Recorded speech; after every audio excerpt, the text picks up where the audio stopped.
शूलमक्षरम् काशिकापुरादिनाथ कालभैरवं भजे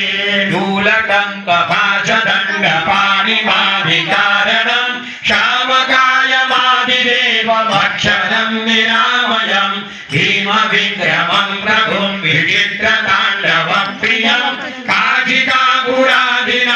कालभैरवं भजे मुक्तिदायकं प्रशस्तचारुविग्रहं भक्तवत्सलं धृतं समस्तलोकविग्रहं विनिग्वमन्मनोज्ञहेमकिङ्किलीन सत्कटिं काशिकापुराधिनाथ कालभैरवं भजे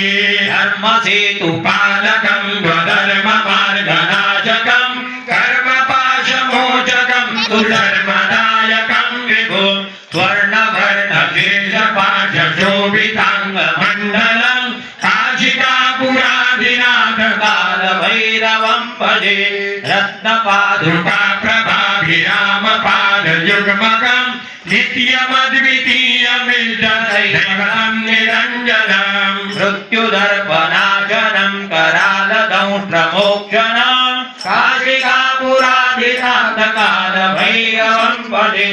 अट्टहासभिन्नपद्मजाण्डकोशसन्ततिं कृष्टिपादनड्डपापजालमुग्रशासनम् अष्टसिद्धिदायकं कपालमालिकन्दरं काशिकापुराधिनाथ कालभैरवं भजे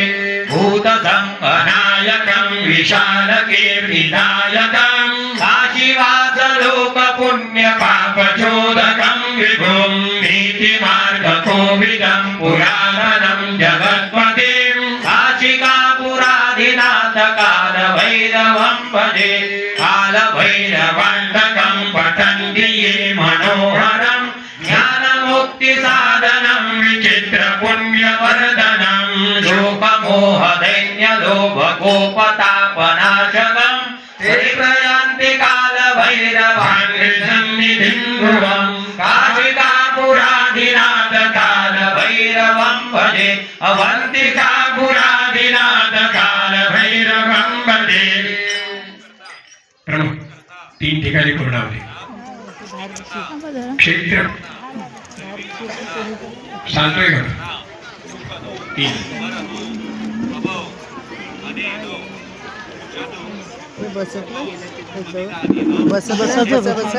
प्रियतां नमः यं यं यं यक्षरूपं दशदिशिवदनं भूमिकम्पायमानं सौदौदंहारमूर्तिं शिरमुकुटजटादेकरं दन्तान् दन्दीर्घकेशां विकृतनखमुखं चोर्ध्वरेखाकपालं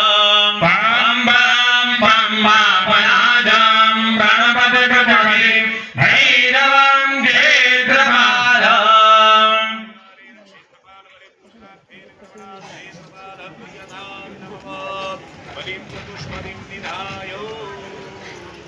हिंकाराय स्वाहा हिंक्रेताय स्वाहा क्रन्दते स्वाहा वक्रन्दाय स्वाहा